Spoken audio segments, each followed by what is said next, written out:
Seigneur, notre Dieu, notre Père, nous voulons te louer et te rendre grâce pour ta bonté, ta fidélité, ton amour, ta puissance, ta présence parmi nous, Seigneur. Ta parole dit là où deux ou trois sont assemblés en ton nom, tu es là parmi eux, Seigneur. Merci pour ta présence. Merci Saint-Esprit. Toi qui es le maître de ce lieu, toi qui es notre guide, notre professeur, notre maître. Oh Saint-Esprit, merci de nous ouvrir nos ouïes spirituelles, de nous ouvrir nos yeux spirituels sur la parole vivante et puissante de notre Dieu. Cette parole qui encourage, cette parole qui corrige, cette parole qui transforme, cette parole, Seigneur, qui, lorsqu'elle est semée, Seigneur, elle ne revient pas à toi sans effet, Seigneur, mais qu'elle puisse porter du fruit, Seigneur, pour ta gloire dans nos vies, Seigneur. Oui, Seigneur, nous voulons voir ta gloire dans la vie de tes enfants, Seigneur. Nous voulons, Seigneur, ce matin, que le monde voit la révélation des enfants de Dieu. Oh, Seigneur, merci pour ta parole, Seigneur. Que ton esprit, Seigneur, soit libre ce matin de se manifester. Nous te bénissons et nous te louons. À toi soit la gloire. Dans le nom de Jésus. Nous avons prié. Amen, amen. Alléluia. Alléluia. Oui, nous allons rentrer bientôt dans une nouvelle année, bien-aimés. Et c'est pour cela, j'aimerais ce matin que tu réalises ce que Dieu a fait pour toi et que tu réalises ce que Dieu va encore faire pour toi. Amen.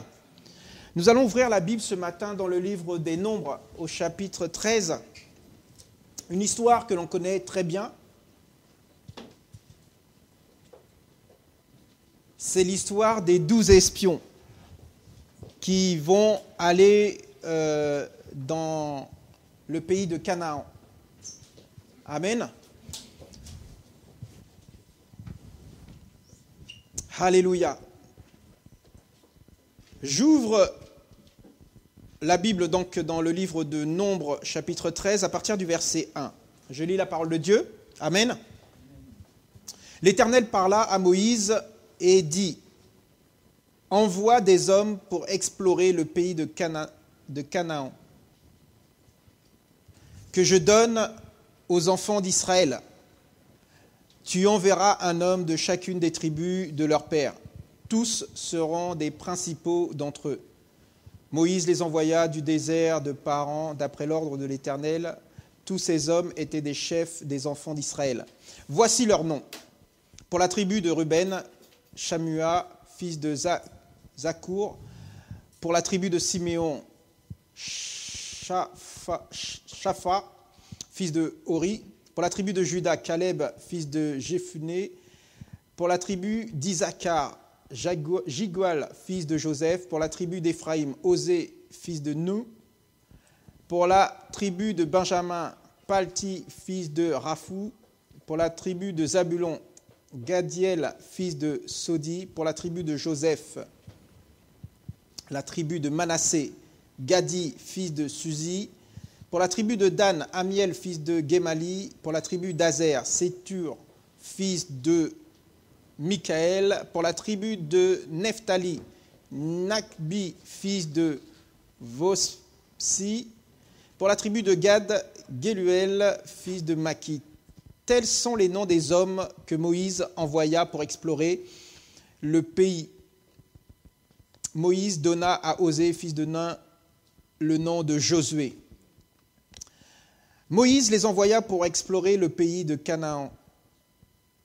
Il leur dit : montez ici par le midi et vous monterez sur la montagne. Vous verrez le pays, ce qu'il est, et le peuple qui l'habite, s'il est fort ou faible, s'il est petit ou en grand nombre, ce qu'est le pays où il habite, s'il est bon ou mauvais, ce que sont les villes où il habite, si elles sont ouvertes ou fortifiées, ce qu'est le terrain, s'il est gras ou maigre, s'il y a des arbres ou s'il n'y en a point, ayez bon courage, prenez des fruits du pays. C'était le temps des premiers raisins. Ils montèrent et ils explorèrent le pays, depuis le désert de Tsin jusqu'à Rehob, sur le chemin de Hamath. Ils montèrent par le midi et ils allèrent jusqu'à Hébron, où étaient Ahiman, Sheshai, Talmaï, enfants d'Anak. Hébron avait été bâti 7 ans avant Tsoan en Égypte. Ils arrivèrent jusqu'à la vallée d'Eshcol, où ils coupèrent une branche de vigne avec une grappe de raisin qu'ils portèrent à 2 au moyen d'une perche. Ils prirent aussi des grenades et des figues. On donna à ce lieu le nom de la vallée d'Eshcol à cause de la grappe que les enfants d'Israël y coupèrent. Ils furent de retour de l'exploration du pays au bout de 40 jours. À leur arrivée, ils se rendirent auprès de Moïse et Aaron et de toute l'assemblée des enfants d'Israël à Kadès, dans le désert de Paran. Ils firent un rapport ainsi qu'à toute l'assemblée, et ils leur montrèrent les fruits du pays. Voici ce qu'ils racontèrent à Moïse. « Nous sommes allés dans le pays où tu nous as envoyés. À la vérité, c'est un pays où coule le lait et le miel, et en voici les fruits. Mais le peuple qui habite ce pays est puissant. Les villes sont fortifiées et très grandes. Nous y avons même vu des enfants d'Anak. Les Amalécites y habitent la contrée du Midi. Les Hétiens, les Jébusiens et les Amoréens habitent la montagne. Et les Cananéens habitent près de la mer et le long du Jourdain. Caleb fit taire le peuple qui murmurait contre Moïse. Il dit, « Montons, emparons-nous du pays, nous y serons vainqueurs. » Mais les hommes qui étaient allés avec lui dirent, « Nous ne pouvons pas monter contre ce peuple, car il est plus fort que nous. » Et ils décrièrent devant les enfants d'Israël le pays qu'ils avaient exploré. Ils dirent, « Le pays que nous avons parcouru pour l'explorer est un pays qui dévore ses habitants. Tous ceux que nous y avons vus sont des hommes de haute taille. Et nous avons vu les géants, les enfants d'Anak, de la race des géants. Nous étions à leurs yeux et aux leurs, à nos yeux et aux leurs, comme des sauterelles. » Amen, amen. Amen. Alléluia. Bien-aimé, comme je disais, je ne sais pas quelle situation tu traverses, quelles sont les difficultés que tu traverses ou que tu as traversées tout au long de cette année 2019. Mais Dieu veut que tu entres dans sa promesse comme le peuple d'Israël devait rentrer, et certains d'entre eux sont rentrés dans la promesse, c'est-à-dire dans la terre que Dieu avait promis à Israël, amen, et d'autres malheureusement ne sont pas rentrés. Parce que les 12 espions que Dieu a envoyés dans la terre promise, il y en avait 2 qui souhaitaient vraiment obtenir la promesse de Dieu, et il y en avait 10 autres qui voyaient à leurs yeux humains qu'ils ne pouvaient pas obtenir ou acquérir ou conquérir ce pays. Amen. Et parfois, malheureusement, dans notre vie, à nous, enfants de Dieu d'aujourd'hui, pour faire un peu le parallèle par rapport à ce qu'ils ont vécu, eux, à leur époque, et ce que nous vivons à notre époque, il faut comprendre, bien-aimés, que nous devons entrer dans le plan de Dieu, pas dans le plan d'un homme, pas dans quelque chose que c'est l'homme qui a décidé. Dieu nous a donné la vie. Jésus, lorsqu'il est venu dans le monde, il nous a donné la force. Il dit, voici les signes et les miracles qui accompagneront ceux qui auront cru. Amen. Nous, les enfants de Dieu, nous sommes ceux qui croyons. Amen.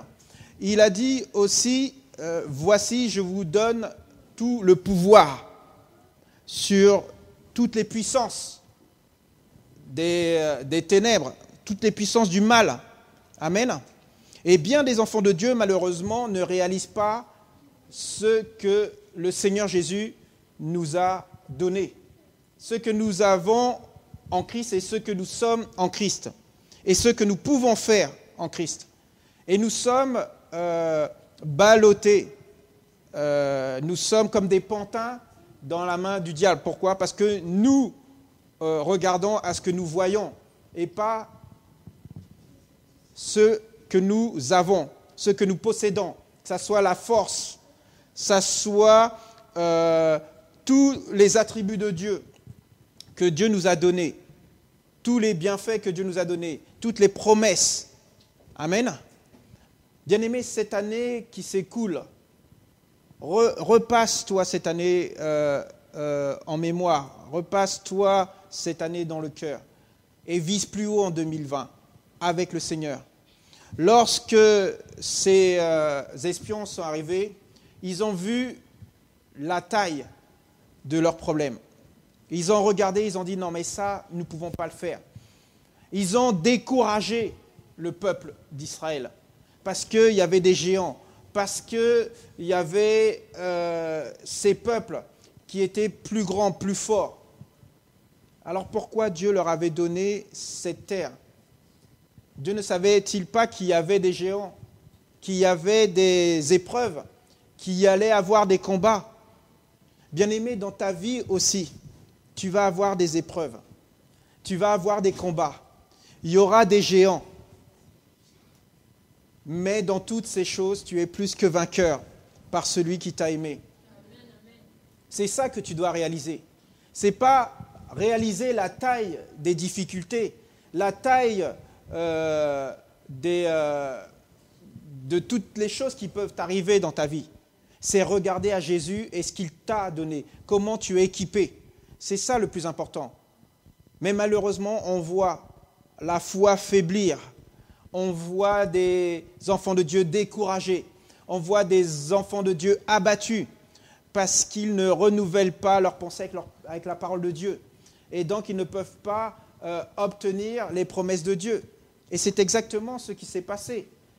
Ces 10 espions qui sont rentrés après avoir exploré le pays, ils ont vu que, voilà, humainement, ce n'est pas possible. C'est des géants. Nous, on est des sauterelles. Mais Dieu a dit, voici la terre que je vous ai promise. Et nous voyons ces personnes. Et nous en voyons aussi autour de nous, bien-aimés, des enfants de Dieu, qui découragent aussi d'autres enfants de Dieu. Qui leur dit, tu sais, non, mais c'est impossible. Tu as demandé un mari, non, mais là, tu es trop âgé. C'est pas possible. Qui va vouloir d'une vieille femme comme toi? Tu as vu un travail, tu dis, ah non, mais tu n'as pas le niveau, tu n'as pas le diplôme pour obtenir ce travail-là.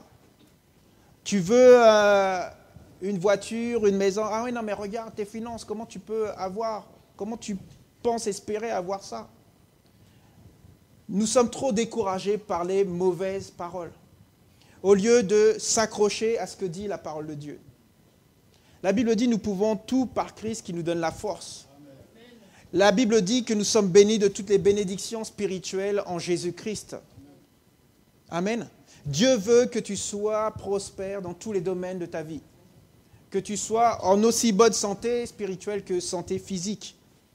Mais bien aimé, sans la foi, il est impossible de plaire à Dieu. Et nous voyons dans ce texte que nous avons lu ce matin que la foi de ces 10 espions, ce n'était pas une foi qui plaisait à Dieu.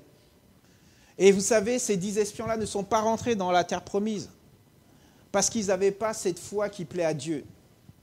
Bien-aimé, tu veux que ta foi plaise à Dieu, la foi vient de ce qu'on entend, et ce qu'on entend vient de la parole de Dieu. Si tu ne viens pas t'affermir dans la parole de Dieu, tu ne peux pas avoir cette foi qui plaît à Dieu. Amen. Et souvent, nous encourageons les enfants de Dieu à tenir ferme, à s'impliquer dans le ministère, dans l'appel que Dieu a fait à tous les enfants de Dieu, et pas seulement aux serviteurs et aux servants. Nous avons tous été appelés à servir le Seigneur. Amen. Et nous voyons donc des enfants de Dieu qui sont négligents, qui sont défaitistes, qui regardent plus aux choses du monde qu'aux choses du royaume de Dieu.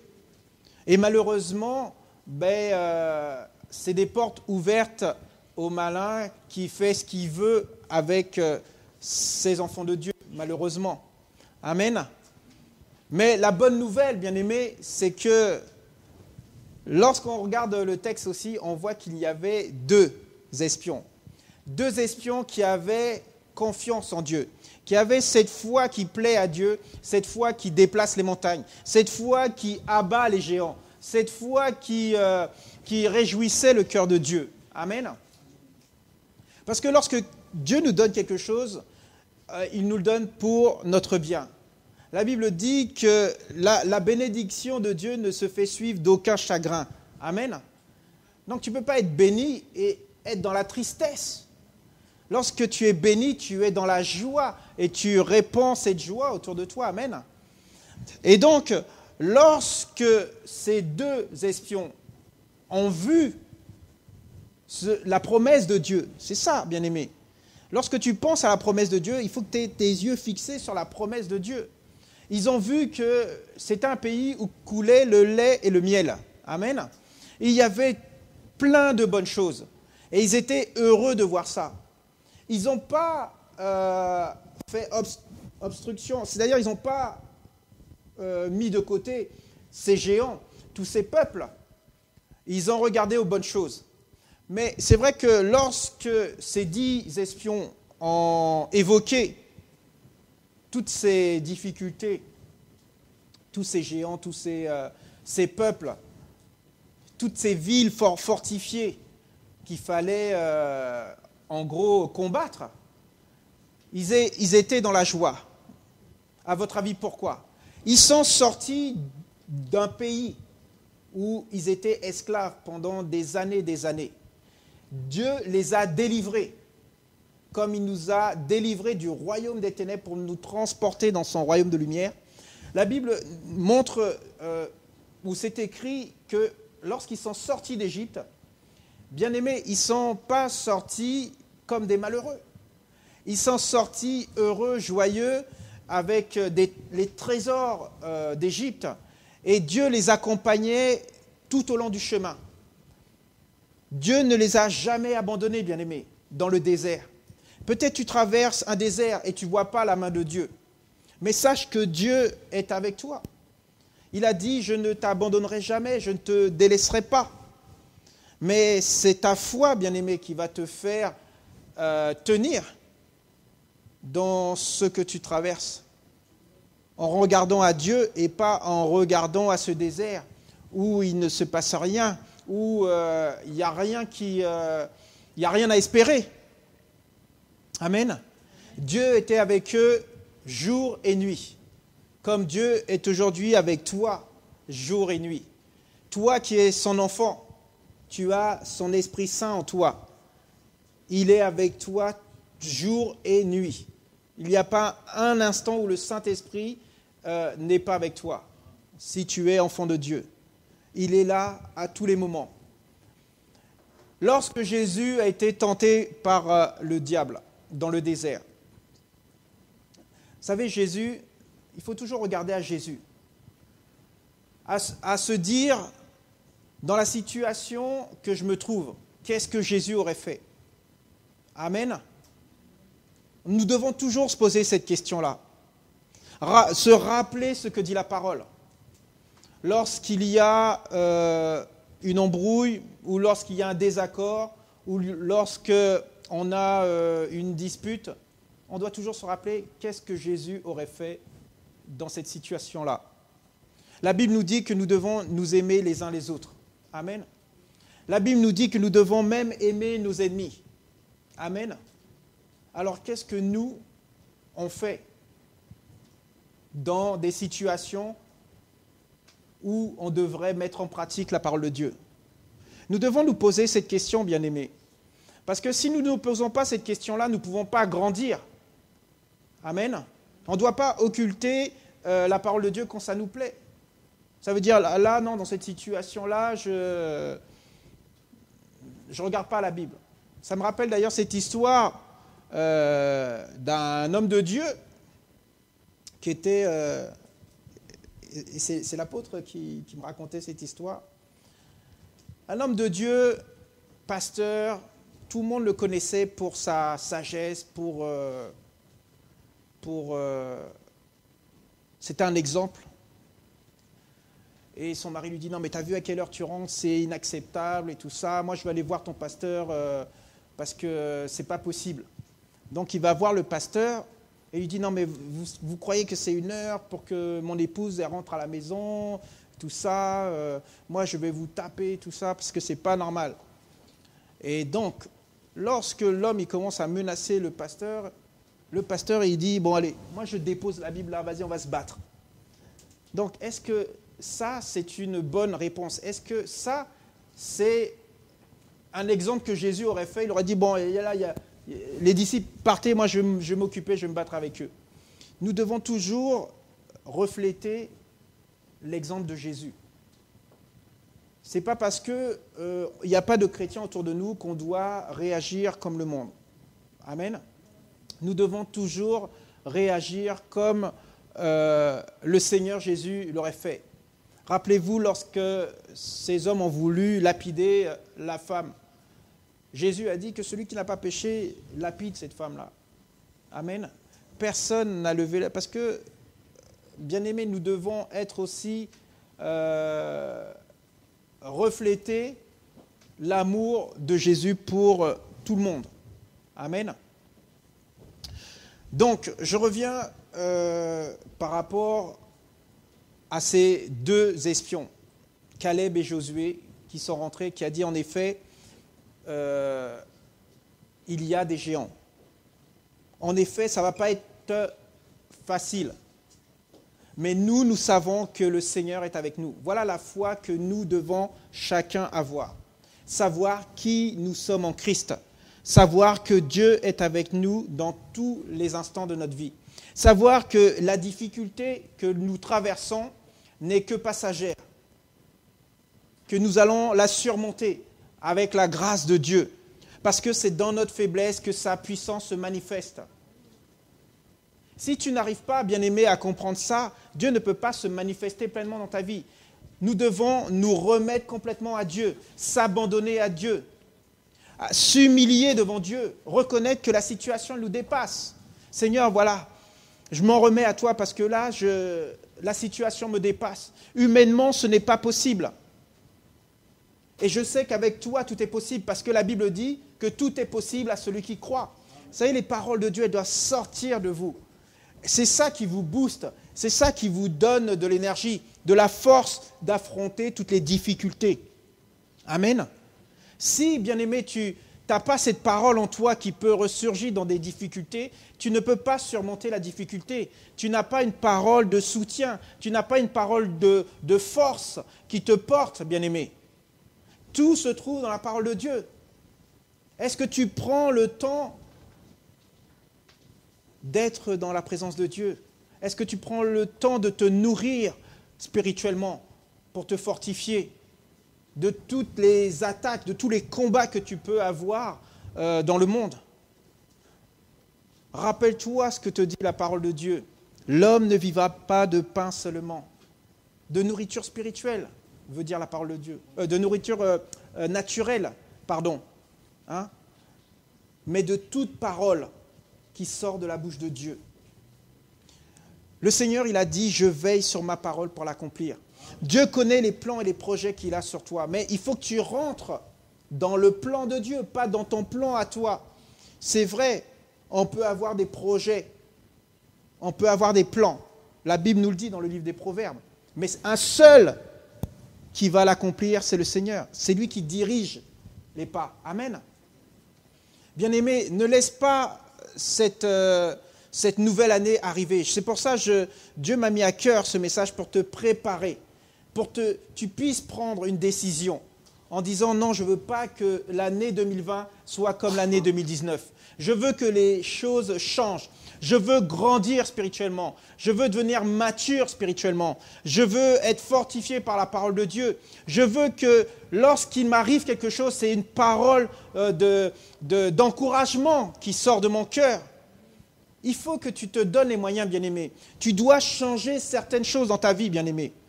Tu dois régler les choses. Accorder plus de temps à Dieu. Tu sais, lorsqu'on partira, tout ce qu'on a ici va rester, bien-aimé. Tu dois investir dans le royaume de Dieu. Lorsqu'on va partir, c'est dans le royaume de Dieu. Tu vas arriver, qu'est-ce que tu auras investi? Qu'est-ce que tu vas obtenir là-bas? La Bible dit qu'il y a des cadeaux qui nous attendent là-bas.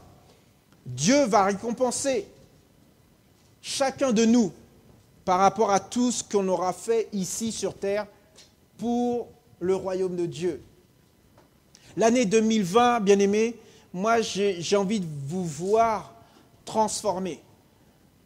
Je parle de choses spirituelles, bien-aimés. Je ne parle pas des choses du monde. Je parle des choses spirituelles. Je veux, bien-aimés, je souhaite que chacun de nous gagne des vies au Seigneur. Et ce matin, j'ai appris cette nouvelle qui m'a peiné, mais je me réjouis dans un sens. Vous savez, il y a quelques années, ou je ne sais plus si ce n'était pas l'année dernière ou l'année d'avant, l'évangéliste Billy Graham est parti. Moi, vous savez, j'ai été à une conférence de Billy Graham en 1980, dans les années 80, je crois que c'est 86, 87 à peu près.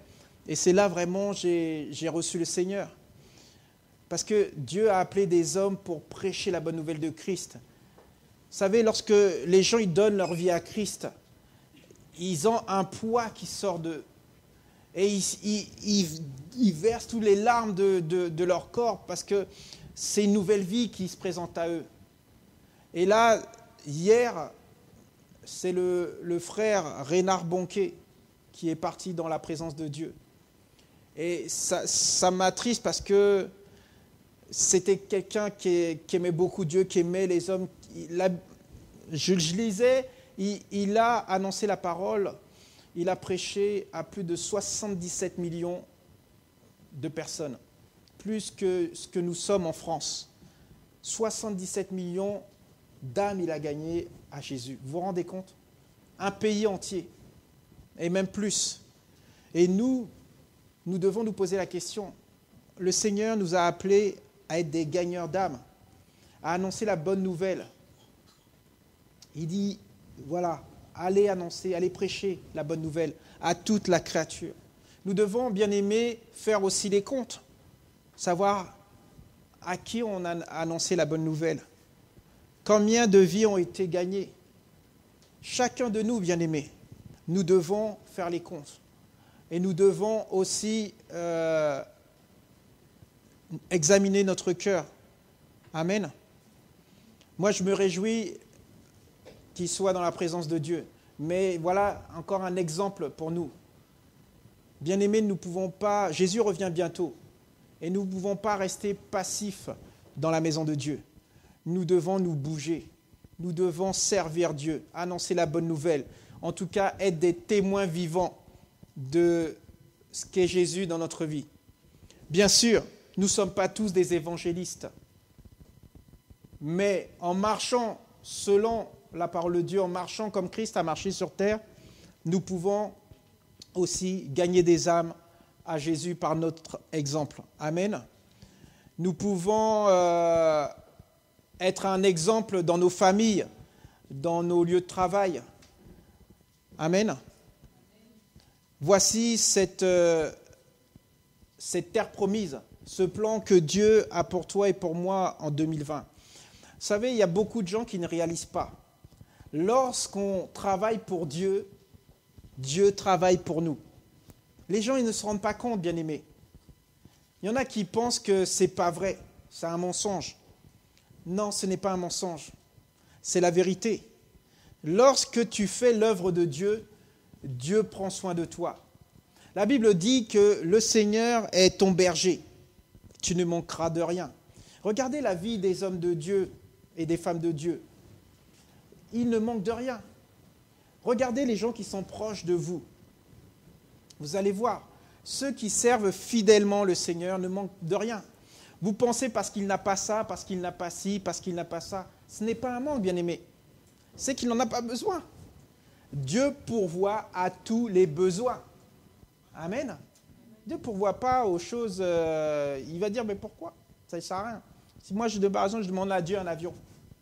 Seigneur, donne-moi un avion. Qu'est-ce que je vais faire avec un avion aujourd'hui? Dieu va me dire, mais tu peux aller en vacances. Mais non, c'est pas aujourd'hui le jour des vacances. Amen. Donc il y a des choses nécessaires pour Dieu. Moi, je souhaite vraiment que cette parole entre dans ton cœur ce matin et que tu te dises, l'année 2020, je vais la commencer avec Dieu. Je vais marcher avec Dieu. Je vais servir Dieu. Et tu vas voir, lorsque tu vas faire ces choses-là, tu vas voir que Dieu aussi œuvre dans ta vie. Dieu va se manifester pleinement dans tous les domaines de ta vie, dans la santé, dans les finances, dans ton travail, dans ta famille, dans tout ce que tu possèdes, Dieu sera présent. Dieu gardera ton départ et ton arrivée. Amen. Dieu prendra soin de ta maison. Moi, je bénis le Seigneur pour cette année 2019. C'était une année riche. Je ne dis pas qu'il n'y a pas eu de difficultés. Je ne dis pas qu'il n'y a pas de difficultés. Et je ne dis pas qu'il n'y en aura pas encore. L'année n'est pas finie. Mais moi, ce que je sais, c'est que j'ai vu la main de Dieu tout au long de cette année 2019. Et que je veux voir encore de plus grandes choses en 2020. Nous allons terminer cette année avec un culte le 31 décembre à partir de 20h d'action de grâce. Un culte où on va rendre grâce à Dieu pour tout ce qu'il a fait pour nous en 2019. Bien-aimé, je veux que tu proclames ce que Dieu a fait. Je veux des témoignages, bien-aimé. Qu'est-ce que Dieu a fait pour toi en 2019 qui peut encourager ton frère, ta sœur, pour qu'on puisse voir la gloire de Dieu? Vous savez, la gloire de Dieu ne doit pas être cachée. Nous sommes la lumière du monde. Et une lumière n'est pas faite pour être mise sous un lit, bien-aimé.